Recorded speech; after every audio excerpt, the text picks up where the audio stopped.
A fault is a weakness, a defect, a fracture.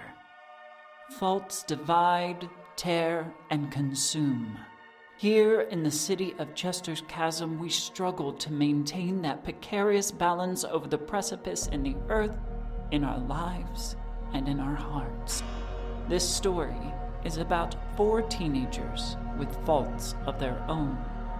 The fault between my faith and freedom. The fault between my family and identity. The fault between my life and death. The fault between my guilt and revenge. As these fractures grow, we stand at the edge and ask, what must we sacrifice to sate the void's endless hunger? Is it possible that the answer lies within all our faults? Greetings, and welcome to All Our Faults, a Monster Hearts 2 actual play podcast by the Tabletop Talespinners Network. I am your MC and hostess, Mistress Winter. It is insidious when people can smile and pull you close just to sink a dagger into your back. Then they tell you they didn't put it there, or that you were at fault, neither of which is true. It's hard not to feel foolish in the post-stabbing retrospective. Should you have seen it coming? Were you too trusting that the person or persons had basic human decency? Trusting and having hope that people are good or can change for the better is never a foolish notion. Honestly, I think we need more of that in the world today. What helps us recognize the humanity in each other is believing that it's there by default. So it becomes a bit of a conundrum. How do you trust in people as a whole without falling victim to those who would exploit that trust? I'm not sure if I have an answer, but what I do have is this little practice. Hope for the best, prepare for the worst. Extending that hope and trust to everyone is noble and should be the expectation, but be aware of signs and flags that indicate danger. Our teens could use this type of practice. With Crispin and Saline's relationship all but mended, we turn back to Solomon, who has a hot date ahead of him with a person he should certainly exercise caution with. Content warnings for this episode include a minor vehicle accident and harmful intrusive thoughts. Timestamps are in the show notes. Shoutouts and thank yous after the episode. Chapter 32. The Wolf and the Spider. Saturday night comes around. Sara texts with you, asking if you have a car. The real question is, does Solomon know to drive? He'll say yes. if we can just use the Hummer, he'll say yes, but not explaining that he doesn't know how to drive. Then the follow-up is going to be, so you'll pick me up and we'll go to the gym. Yeah, sure. You ready for a workout? I'm always ready. It's going to be intense. Let's get those gains. And then he'll send, like, the muscle emoji and the, like, cool glasses emoji. Man, Solomon picked up on emojis really quickly. I was just gonna say, Solomon went from not having a phone to using emojis so fast. I mean, they're pictures. That's probably the easiest texting thing to pick up on. You know what? That tracks. Yeah. Does he just exclusively communicate in emojis? That's it? No, he'll type, but I feel like he uses a lot of emojis, yeah. Yeah, because there's a lot of things he doesn't know how to convey with words, so he'll just put an emoji there instead. Love it. Love it. Does the sender know what he's intending? Or does the recipient know what he's intending? Depends. Well, and that's what I was going to say is emojis are a very millennial thing. So if these kids are Zoomers, everyone else is probably like, why is he using so many emojis? Yeah, Solomon will attempt to drive. He's wearing something different usually, other than his like classic lumberjack look. Okay. he's going for a gym look, so he's wearing a tank top and basketball shorts. Both are black. He also has on black Air Forces. Of course. Because he is the walking black Air Force energy. But that's who he is. Awesome. But yeah, he will attempt to drive. He does not know how. I think he'll get in the car and then be like, how do you even start this thing? And if Crispin is still there, is still at home at this point in time, gonna get out of the car and go to Crispin and be like, hey, you busy? I mean, do you know that Sara Paisley has asked me along on this date? No? Okay. I don't think so, yeah. I'll be like, well, I'm headed into town in a few minutes, actually. But yeah, I have a second. What's up? Oh, yeah, can you know how to drive, right? No is a strong word, but I can, yeah, I've successfully done it a couple of times. What's up? You need a ride? Yeah, can you take me to pick someone up? Get a date tonight. Yeah, let me grab a couple things and I'll be right there. I'll meet you in the car. And Crispin will go in his room. He has nothing to grab. It just felt like the thing to say. He's trying so hard to be cool and it's not working. We love that for him. So he'll just stand in his room for a second and kind of look around and take a deep breath to like steel his nerves. Sara Paisley wasn't super specific in what she wanted. Crispin knows she wants him to cause a fight, essentially, but he does not get a good feeling about this evening. And so he'll just kind of wait a few minutes to seem like he's grabbed his stuff, and then he will head out to the car. And as he slides into the driver's seat, he goes, all right, where are we going? Sara Paisley, we're gonna go pick her up. Fully white, Crispin blanches, and he's just like, oh. Yeah, we got a date tonight. She asked me out. Mm-hmm. We're going to the gym. That's what people do on dates, right? No. Immediately no. Oh. Well, we're doing it. Are you sure that's a good idea? I've been wanting to see what the gym is like. I usually work out just like, in the forest or, at home or whatever. But I figure, might as well try to lift in things, however they work. I mean, fair enough. Are you... Just be careful with her. She's, she's like us, right? Are you a werewolf too? Crispin needs a second to breathe through that. No, I'm aggressively not a werewolf. If I was a werewolf and I looked like this, I would ask for a refund. No, she's similar to you and to a higher level of existing. God? Not that either. I mean, I don't consider myself a higher level of existing. I'm awesome. But I'm no different from the average Joe. I just turn into a wolf every now and then. I can't decide if you are vastly overestimating the average Joe or vastly underestimating yourself. Oh, no. I'm pretty sure that I could, take on most of the average Joes. Murder someone with your bare hands? Yeah. I mean, in the sense of, we're all just people. Or we're all just, living here on this planet together. So it's kind of like, don't need to differentiate. Okay, but you're powerful in a way that most people aren't, right? Oh, no, my dad was way stronger than me. Actually, I don't know now. Your dad was also more powerful than most normal people, right? Yes. Okay, good. I think is the answer that's supposed to be said here. Yeah, yep.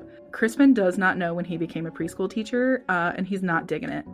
Well, most people don't exist like us. Most people are normal. They have no extra powers. They have no supernatural or divine purpose. They live, they exist, and they die. We, for some reason, have ascended, I guess. We have ascended into something else, apparently through different means. But all of that to say, Sara Paisley is dangerous. She can hurt you. Be careful. There's a moment of him he's confused very much because he's just no, doesn't make any sense. And then he's like, oh, when you say she can hurt you, he gets so like, no, she can't. No, Solomon, she can hurt you. No. I don't totally know, but she can do things. I can do things. Dr. Miller can do things. Just please be careful. Crispin, let me tell you something. My philosophy on life is that, well, if something kills you, it's because you weren't strong enough. I'm pretty strong, so I'm not too worried about it. Okay, I will have to trust you on that. Also, we gotta talk about that whole ascended stuff, because I don't know if that's... Listen, I'm not good at words, so just, like, take the meaning and... Yeah, okay, yeah, you know what? We'll talk about it later, but I think for right now, what time's your date? We're gonna be late. And Crispin will rev the Hummer and get out of there. If you will, please, roll me a volatile. That's a 4. I take a point, though. You do. I'm going to leave it to you, Cat. You get into an accident on the way. How bad is the accident, and what did you hit or get hit by? That kind of stuff. Oh, no. I think a dog, like, ran out in front of the Hummer. Oh, no. Hang on. The dog doesn't die, guys. Spoiler. So a dog runs out, and Crispin cannot bring himself to, like, run over a dog. So he fully swerves and just, like, takes out a full guardrail on the way down the mountain. And so for a brief moment, the passenger side of the Hummer is, like, sort of leaning over a drop. And I think Crispin just sits there with his arms, like, fully extended, like, freaking out a little bit. He knows that Dr. Miller doesn't necessarily give a shit about the property damage to the Hummer, but, like, also, he almost just killed him and Solomon. And Solomon's words of, like, if something kills you, you just weren't strong enough, echo in his mind. And I think for a second, he considers hitting the gas and just seeing how strong he is. But that moment passes, and he puts the car in reverse, and it takes a second, but he is able to put it back on the road. And then he probably drives like 10 miles under the speed limit the rest of the time for the rest of his life. That's amazing. Thank you for that, Kat. Great times. Great times. Crispin and Solomon, you, by some grace or divine right, make it to Sara Paisley's house. It is in the nicer areas, probably closer to where Michael lives. More upscale suburbia. Of course it is, that bitch.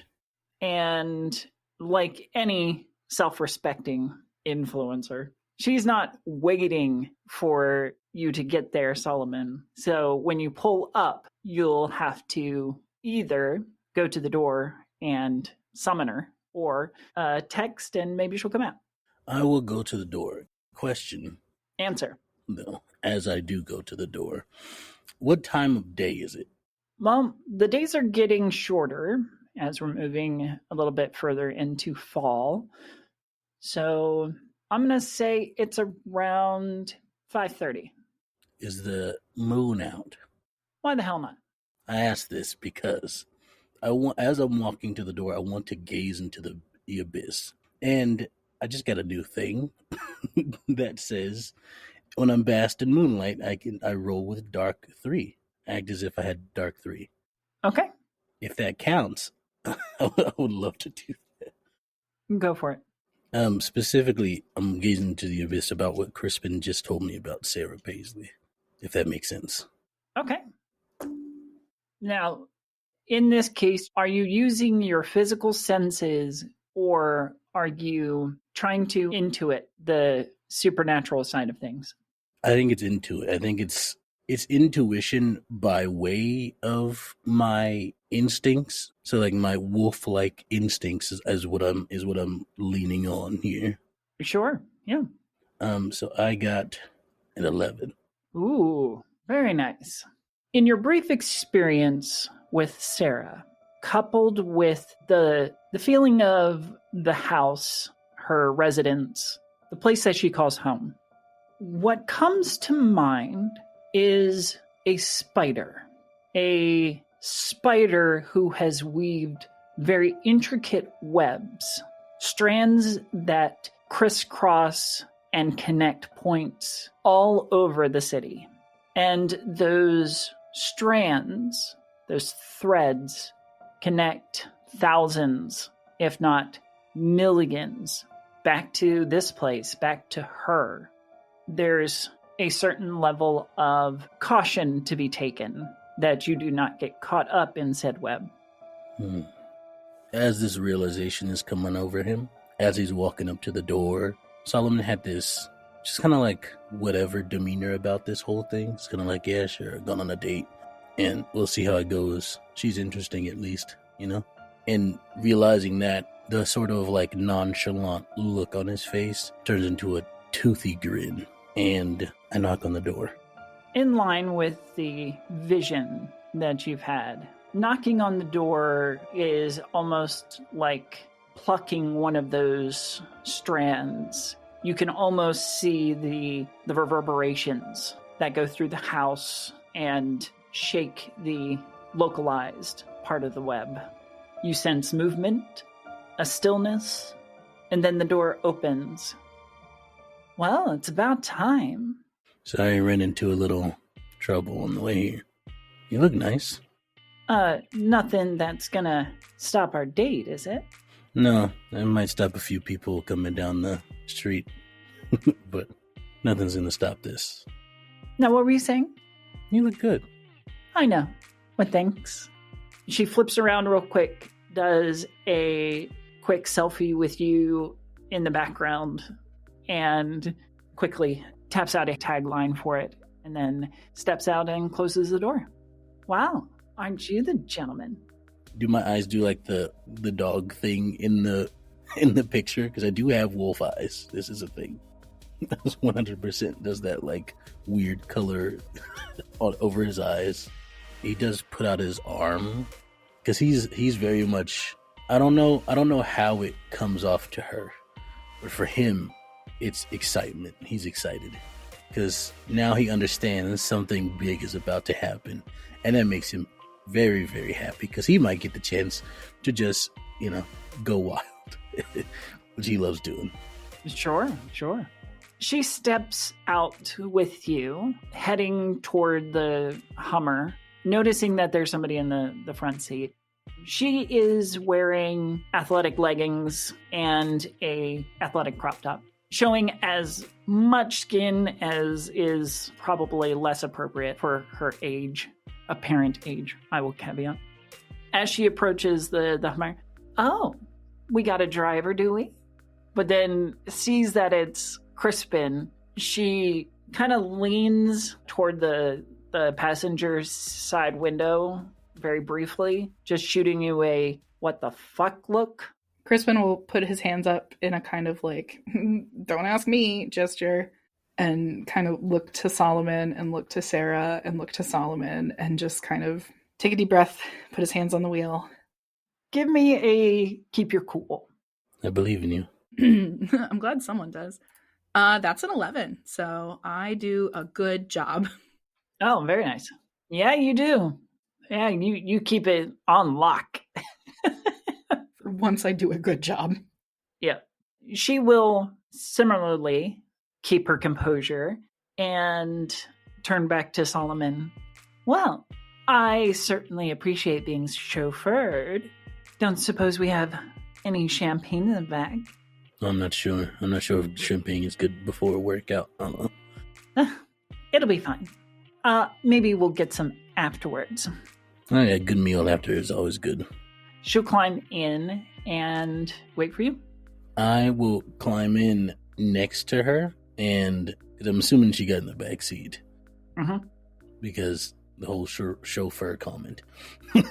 So I will climb in next to her, and as I get in, I will say, so do you two like know each other or something? Is it you looked at each other weird? What do you mean? We go to the same school, silly. Yeah. I was just expecting that you and I would have a little bit more privacy before we got to the gym. When I got in the car, I realized I didn't know how to drive, so needed some help.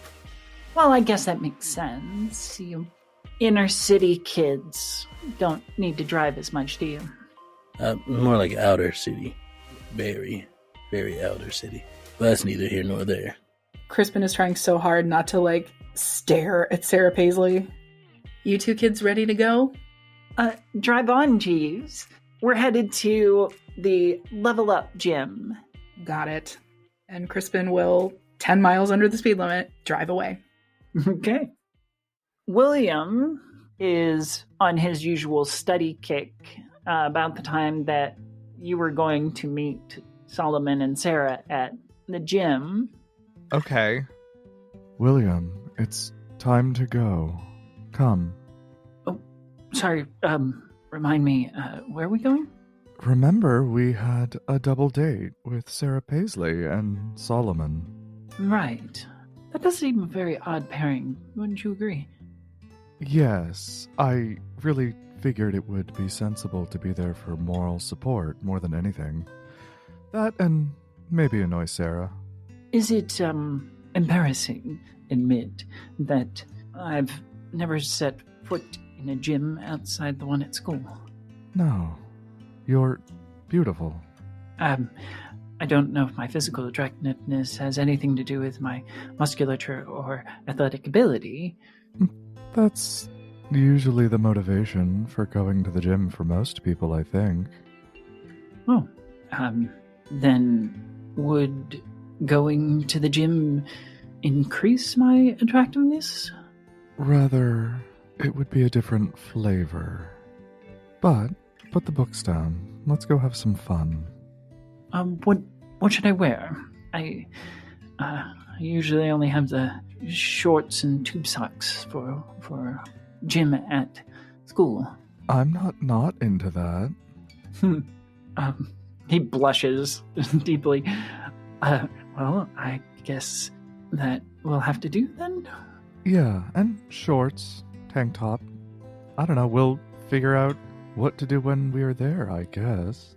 Well, I certainly trust you, so let's go to the gym. Yeah, this is an odd date option. It wasn't my choice, but that's just what it's gonna be. So, let's see how it goes. Come on, sport. Are you or William driving? Oh, I'm driving, of course. Very cool. I also remind him to take a water bottle so he stays hydrated, because I know this boy is not going to pay attention to that. No, not at all. So, good looking out. Mm-hmm. Very good. This is going to be such a mess, I can't wait. Between Crispin and Solomon's early start and Michael's driving ability, Mm-hmm. you'll arrive roughly about the same time. We'll say that Crispin and Solomon and Sarah get there first. Sarah will most kind of flounce into the gym, dragging Solomon behind, just very upbeat and energized. As we walk in, I'll just say to her, I'll go, all right, so what do you want to work out first? I really like leg work, personally. However, I have been dying to see what you can do with those very sexy arms of yours. Okay. Just a reminder, Solomon's never been to the gym before.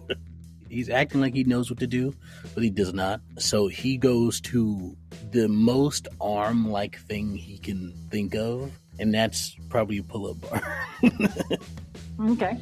So he'll find just, I'm not even sure if it's actually like the pull-up bar. It's just probably a bar that's high enough somewhere, and he'll just start doing pull-ups. Okay. No warm-up, just straight into it. Like, just right into it. Sure. Give me a volatile. And Sarah is watching very closely. What Solomon may not notice at first is that as you and Sarah are getting into the meat of your workout, her usual posse have kind of filtered in and are scattered about the gym. So I got a 7 total. 7. Oof. Yeah, volatiles 2. Yeah. Well, you still succeeded-ish. So you're not impressive, So I get for not warming up. but you do well enough to not make a fool of yourself. Saline, assuming that you're just kind of chilling at Powerline, Correct. you get a notification that Ella has posted, say, on Instagram. And it is a picture of her and a couple of Sarah's other cronies at the gym. I don't love that. You know what? I'm just gonna send my sister a text that says, hey, if you need anything, you can text me or call me at any time, and just kind of leave it at that for the time being. Okay. But I'm now gonna be stalking her, like, social media. Sure. And maybe Sara Paisley's. Coupled with Sarah's and then suggestions of other people to follow, including Sarah's friends, you'll note that all of them seem to be at the gym. And in one of the pictures, you'll note Solomon. And maybe even in the background, see Crispin kind of lingering toward the periphery. Do I see any pictures with Michael? Yes, you will eventually catch them in the background, Michael and William, Mm-hmm. who arrive, and we'll see Solomon trying to impress with his press. Oh, this is going to be fun. Real quick, I want to send a text to Michael as soon as I see those pictures. Mm-hmm. Is there a reason everyone is at the gym with Sara Paisley and her groupies? And yeah, he'll just respond back after hearing the buzz and reading it and being like, She's scheming something. Want to stir some trouble? Come down. winky face, side-eye face. I guess I'm going to the gym. I'll eventually make my way there, but it's definitely going to be, like, they'll have been at the gym for a minute before I show up. Of course, of course. I'm gonna go stir the pot right now. Michael will walk across the gym over to where Solomon is and be like, Hi. How are you two? I'll drop down from random bar TM and look at Michael and just go, doing good. There seems to be, a lot of fun stuff to play with here. Two things. Second thing first, that's not a pull-up bar. That's like an overhead curl. You go over there. And also, your form is terrible. and Michael, because he can fly, this is nothing. He'll just like go over to a pull-up bar and just kind of easily do like 5 pull-ups with a smirk on his face. That's how you do this. Oh, you're on. All right, here we go. And I'll jump up right next to Michael. Mm-hmm. Here's the thing, though. Solomon says to you, as quietly as possible, Which is probably like a stage whisper. while we're doing the pull-ups, and says, my date has a lot of stuff going on, it seems. Always. A lot of similar stuff to you and I. Interesting. Yeah, I can't wait to get to know her more, learn more about who she really is. Well, I can prod and probe as he's like doing the easiest pull-ups. All like 130 pounds of him at most. Sarah will step up. Are you talking about me? Yes. How sweet. We were just curious. Oh, really? Curious about what? Well, what's your deal? Why the gym? Why, I've got to vary my content for my loyal followers. And I think they would love to see us getting our swole on. Wow, how heteronormative. Thanks. Question. And I think he's gonna like get in close to her and get into her personal space. And I think he wants to try turning her on. And he's gonna like lean into her ear and just ask, So, what makes you tick? Okay, give me a hot. that's an 8. What makes me tick? Well, handsome men, handsome girls for that matter. I don't mind that either. And people who are not afraid to shine. Fascinating. Maybe we will get along then. Maybe so. Admittedly, I'm a little more selective. Why limit yourself? It is so much better to just be open to the world. Maybe. Now, Solomon, I had an idea. I'll drop down from the pull-up bar. Just gonna, like, do the hand wiping. What do you got? Before you tire those impressive guns out, what do you think about a good sparring match? You want to fight me? I think we could get a good workout in the ring. I, look her up and down, almost like she's prey, if that makes sense. It does to Michael. Alright. Think you can keep up? I think I can show you a thing or two. Sounds good to me. Michael, we're gonna go do something. Just you two? Okay. You can come if you want. I know Crispin is over there. We could always use some ringside support. Go get Crispin, I think. You know what? Hey, William. Come here for a minute. Okay. He looks super uncomfortable and out of place in this environment. He's been looking around at the various machines. You could see the calculations on how they're supposed to be used and the weights and all that other stuff. The one normal person in a group of predatory supernatural creatures, yeah. It's a time.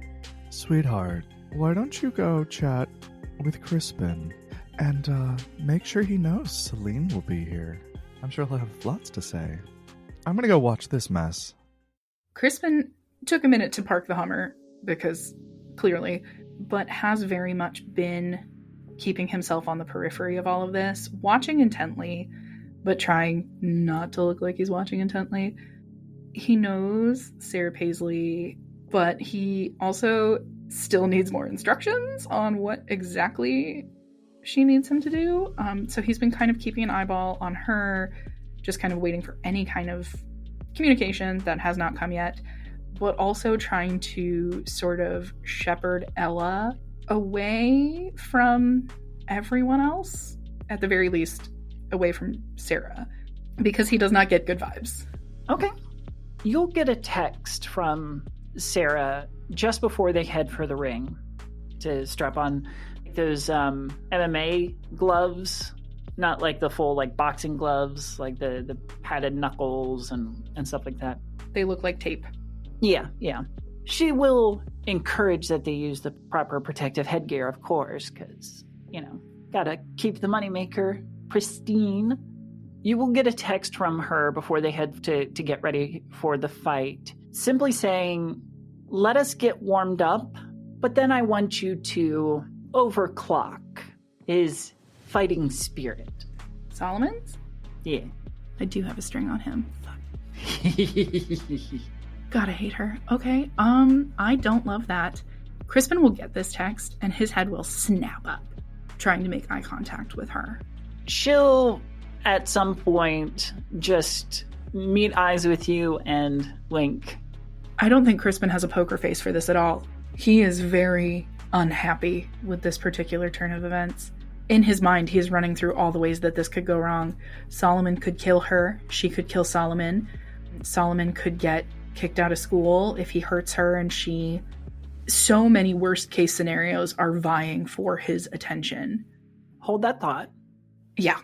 Saline, depending on how fast you decide to get ready and get over to the gym, you'll probably arrive just as Solomon and Sara are squaring up against each other in the ring, with Crispin having this crisis, which I would like you to roll Keep Your Cool for me. Not a lot today. Is the crisis that Crispin's having, obvious on his face? Yeah. 0 poker face. I rolled a 6. It is very apparent. Okay. Yeah, essentially, as soon as Michael invited me, I changed into, don't think Saline owns gym clothes, so she threw on a sweatshirt and leggings essentially and some beat up sneakers. She doesn't intend on working out. So she will show up there, kind of take a glance around, clock who's there and who's doing what, and then her eyes land on Crispin, and seeing this clear worry and concern on his face, and after the what she perceived as a genuine and good, nice moment together earlier in the day at lunch, she will make a beeline straight towards him. And without beating around the bush, she will just go, "Hey, what's going on? You seem upset. What's wrong?" Crispin will turn to Saline, who he was relieved was not going to be here, and his panic just doubles. Skyrockets. Yeah, full hyperventilating panic attack. Things are not okay. He is going to grab her arm and kind of turn them so that they're facing each other with his back to Sarah, so that he is between Sarah and Saline. And he's just like, "What are you doing here?" Michael invited me, and I saw that literally everyone else seemed to be here, so I showed up. Michael and I need to have a conversation about him putting you in situations, because I feel like this happens a lot, and I'm going to kill him. This is not a good time. You need to go. You need to leave. You need to be not here right now, and you need to take your sister with you. So after the initial weirdness, she's gonna get a little defensive. I do have a question. Crispin, what he's saying to Saline right now, is that along the same lines of his white knighting sort of things he used to be doing to her all the time, trying to protect her, or does this seem different? Yeah, I would say this is pretty in line with his white knight shit. Okay. The shit she didn't like him doing? Yeah, Does she like any of the things he does, honestly? I think the problem is that she is so down bad for him that she likes everything he does, but also hates it.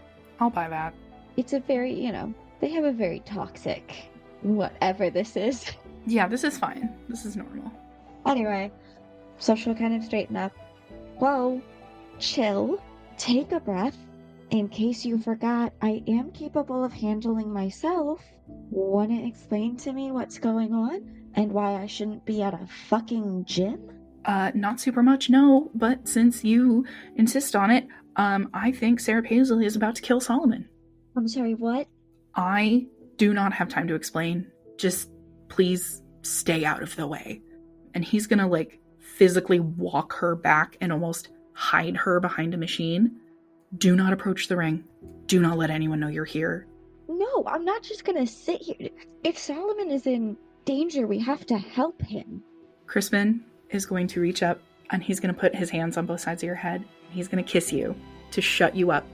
And then he's going to tilt his forehead forward to lean against you, and he's just going to say, just for your ears, I cannot lose you like this. Please. So you could try to roll turn someone on, shut someone down if you... No, I'll try turning her on. You might roll well. Who's to say? No, I didn't, and I also have a -1, so that's a 3. Well, on a failed, essentially, you can decide to do whatever you want, Saline. After the initial shock of Crispin kissing me for the first time in a fucking gym? Boy doesn't know how to choose his moment. No. No, he doesn't. I mean, Saline doesn't either. In Crispin's very slight defense, she will just kind of blink in shock, not really even fully able to process the words. It is happening slowly. She will put her hands over Crispin's on her face and look at him. You're not going to lose me. We have to help Solomon. We can't let Sara Paisley do this, or anyone. Solomon's my friend. Let me help. Question for the MC. Michael did send William to talk to me and tell me that Saline was coming. Does he show up at any point? Sure, yeah. Cool. But he's very much a not going to interrupt type of person. Damn it. So he's kind of just standing awkwardly off to the side. He's just watching this happen. We have an audience. Oh, fuck my life. Oh, I love this awkward boy who might be on spectrum. Might? Might be. Sweetie. He's on there. Yeah. He is the spectrum. He is the spectrum. Correct. And we love him. Oh my god, he's just Oh, yes, we such- love our little neurodivergent. Yes. Okay. So William Harker isn't going to save me. Fuck. At this point in the conversation, Sarah and Solomon, you have made your way into the ring, are strapped up, ready to go. Michael, just to see where you're at. Mm-hmm. Where are you at? Oh, I am so hungry to watch what a mess this is. And I'm going to be right there just waiting for blood. Okay. I'm also going to text Saline, and I'm going to say, We need to talk later. Yeah, that text is not getting checked right now. that's fine, but I needed to send it. Okay. Impeccable timing, Michael. Solomon, Yes. Sarah takes a kind of fluid stance. You're probably not very familiar with various martial arts, but she's got a lot of energy. She's squaring up against you. She'll take out her mouth guard briefly, and she'll simply say, "You ready to get it on?" Always. I'd also like to note that Solomon, the only protective equipment he's wearing is probably the gloves. It's the only thing probably she could convince him to wear. Because he's like, nah, I usually go bare knuckled, but Fair enough. he fights basically off instinct. All the way he has learned to defend himself is just through experience rather than learning a way to fight. So it's very wild, and it probably doesn't make sense at all the way he moves and stuff. But he also is not really a one to hold back. So he's going to come at her full force. Sparring is a fight. Love that. Can I just say, Sure. Michael knows that Solomon probably doesn't have the best self-control. Knowing what Solomon is there anyone, say her friends, with a phone out? Because I'm going to make them stop recording if they are. Not right now, no. I'm going to keep an eye out for that. Okay. Awesome. Very good. Solomon, give me a volatile. Lovely. So that's 12 total.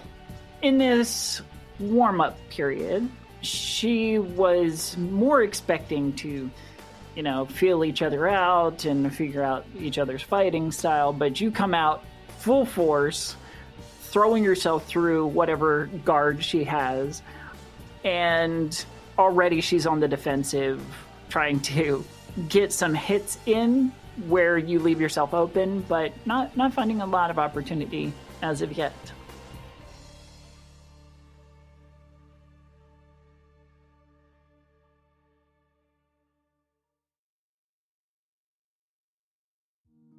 Thank you to the Tabletop Talespinners Network and director Emma Kocar for our home and your support.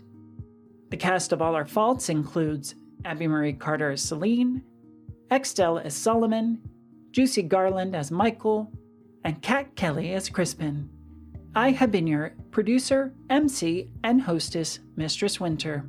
If you'd like to connect with us, our social handles are in the show notes.